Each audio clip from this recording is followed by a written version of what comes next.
Use the power of discovering new habits to create success in all areas of life. Body, fitness and nutrition, being, spirituality, passion and purpose, balance, marriage, kids and relationships, business, marketing, sales, leadership and systems. Transform your life by learning how habits work. And now your host, husband, father, entrepreneur, trainer, coach, and warrior, Jesse Ewell.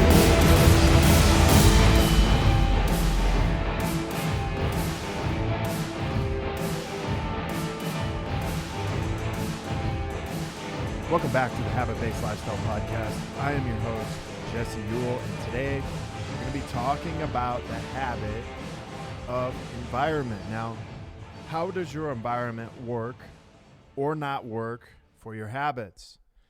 You see, I find most people are completely oblivious to their environments. We are so reliant on environmental triggers, but very few of us are actually aware of these. And what does this exactly mean? Like, think about times when you go to grocery stores. The one that I like to think about in this situation is Costco, aka if you go there around 11 to 2 or 3 p.m. daily, there's this thing that happens. It's called the senior lunch. And what actually happens is Costco gives out samples, and the seniors walk around and sample everything. Now, the reason why I call this a senior lunch is because typically if you go there between those times, you either see moms or you see seniors. But one of the things that happens in this place is if you end up going there, these samples simply are put out there in this environment for us to try so we can buy. Now, go to this same store, this same Costco, hungry.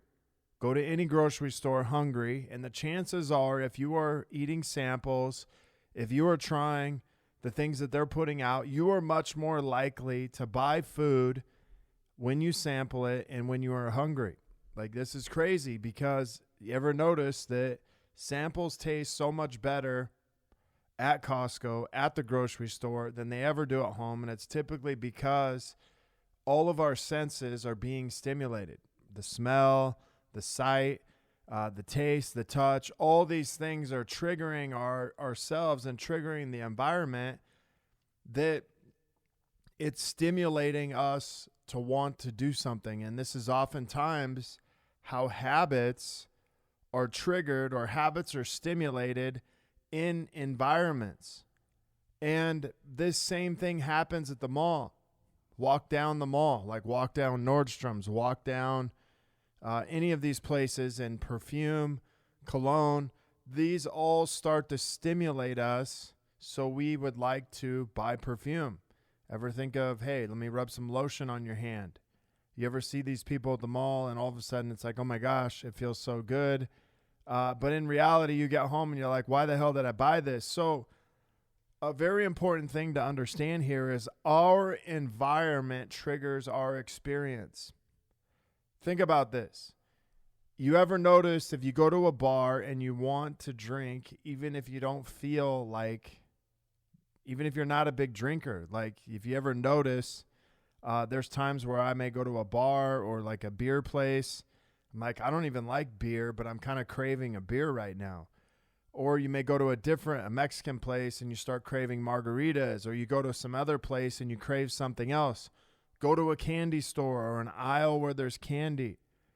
And then it's hard for you to actually hold back buying candy. You all of a sudden start having your tongue stimulated with what it would taste like to have this chocolate thing, this licorice, or this cinnamon bear. But our environment is constantly stimulating our experience. And so what does this even mean? It means that if I actually want to change habits, instead of focusing on the habit that I want to change, maybe what I have to start focusing on is the environment that is actually associated with the habit. So think about this. These simple things like food. if I use a big spoon, I end up eating more. If I use a smaller spoon, I end up eating less. If I serve myself a big plate of food, I obviously will eat more. If I serve myself a smaller plate of food, I eat less. If I move a bowl of candy farther away from my desk or in a different area than it was normally put, I would eat less candy. If I eat chicken wings and I remove the bones, and I've done this before, from the table, I'll forget how much I ate and I'll end up eating more. If you remove cookies or any other food you want to avoid from your cupboards, chances are you'll stop being stimulated and you won't want it. You won't want it as much. But I remember this thing a few years ago. For many of you that have listened to this podcast, a little over 3.5 years ago, I decided to stop chewing. But the place that I chewed the most and was triggered by the most, I had to understand this one thing. It was in the environment I was in. It was in my gym. It was even in the place where I would place the can of chew every single day. I can remember this white cupboard I would open up and I would slide it into this little compartment, just enough out of the way, but easy to reach to if I needed one. So I had to begin to recognize the trigger. Many of the times, this trigger was stress. Maybe a conversation I needed to have. Maybe a stressful thought. Maybe just lying to myself. But I started to begin cleaning up my environment so I could begin to change the triggers. I could begin to change where things were. And so my environment impacted me. When I'd walk into my office, I'd see this cupboard, I'd open it up, and I would immediately feel and taste this texture on my tongue like, hey, I want this chew. But the trigger never changed. The trigger was still there. Stress was still there. But where I kept my chew had to change. And so I began to put this in a completely different spot. Now, when I decided to quit, I just took it out completely. But as I would go to reach for my can and chew, I could remember leaving a note that said 20 push-ups. And every time I wanted to chew, or I would open that cabinet up, and then I would open it and I would see, oh my God, it's 20 push-ups. So my push-ups became my new addiction. My push-ups became my new stimulation. This went on for about 3 to 4 weeks, and my environment began to change. And so my environment, although I was maybe still doing things in this same environment, it began to change this reaction or this behavior that would take place. And so this went on for 3 to 4 weeks. My cravings went down. My push-ups went from 400 or 500 a day to literally being cut in half, to where 4 weeks it went by, I had no chew, and I was done. I didn't use any gum. I didn't use any patches. I just made some slight changes in my environment. Now, think about how often you do this. You get up the same way every single day. You get out of the same bed. You get out of the same side. You access your phone right away, and you get on social media or Instagram.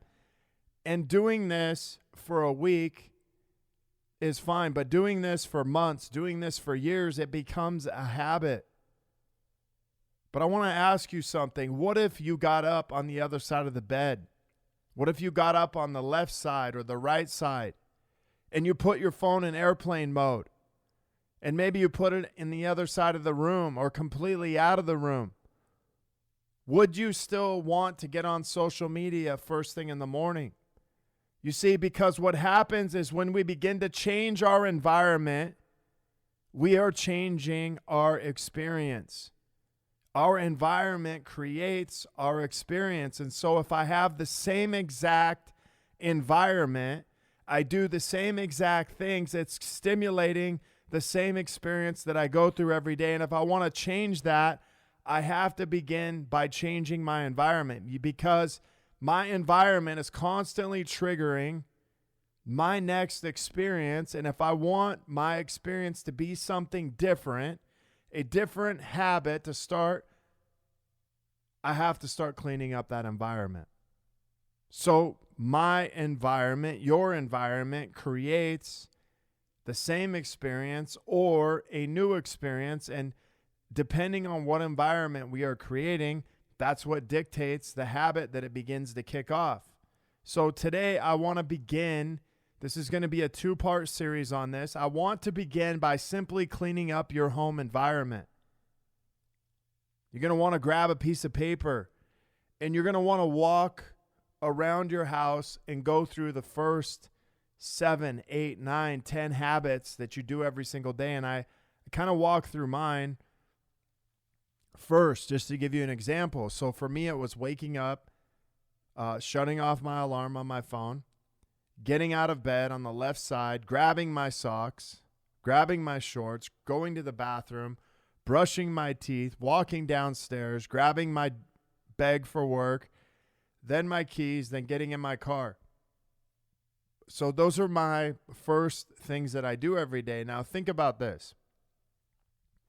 If I want any of these habits to change, I have to change up my environment. I have to change up the stimulation. I have to change up the order. So I could literally go through and begin putting masking tape on each thing that I did. And as I do this, I would just simply write out 1, 2, 3, 4, 5, 6, 7, 8, 9, 10. And I would begin to change up the order of what I'm doing in the morning. And what this begins to do is change my environment and change the order of how things are kicking off. Recently, I just moved into a new house. And so my normal routine is all of a sudden all out of whack. I'm in this new environment and I'm experiencing these new triggers. So kind of what's happening is I'm going to bed and I'm not as comfortable as I was. I'm getting up and I'm not as comfortable as I am. I'm trying to figure out where everything's at. But it's uncomfortable. It's triggering. And I'm finding sometimes that I get up, I'm angry, I'm frustrated with things in the house, and I don't even know what the hell's going on. But today I want you to do this one thing. As you have left this tape in these 7, 8, 9, 10 places, I want you to start rerouting this. I want you to change up the order that you're doing things in. And when you come back on the next episode and you listen in, I'm going to teach you how to do this consistently and how to do this, when you feel like you're stuck in the same habits, when you feel like you're stuck in the same mindset. It's a way to begin to shift you out of that. And it's just making some simple changes in our environment, because environment is what creates our experience. So I want to thank you guys for listening today. Be back for next episode where we're going to be taking a deeper dive into environment. And right now we're just talking about home environment. We're going to dive into some other environments, our office, and even some other things. But if you guys are looking to connect further with a group of like-minded people, join myself and so many others in the Habit-Based Lifestyle Secrets group, where I will be dropping daily habits to help you live to your full potential. If you want to be one of our next case studies and begin living this habit-based lifestyle, reach out to me. Questions, comments, requests, reviews, feel free to contact me, Jesse at habitbasedlifestyle.com. If you find this episode is adding some value to your life, is giving you some results, it's changing how you feel and how you see things, please feel free to leave me a 5-star review. I love these, and I would appreciate this. Until next episode, have a great day.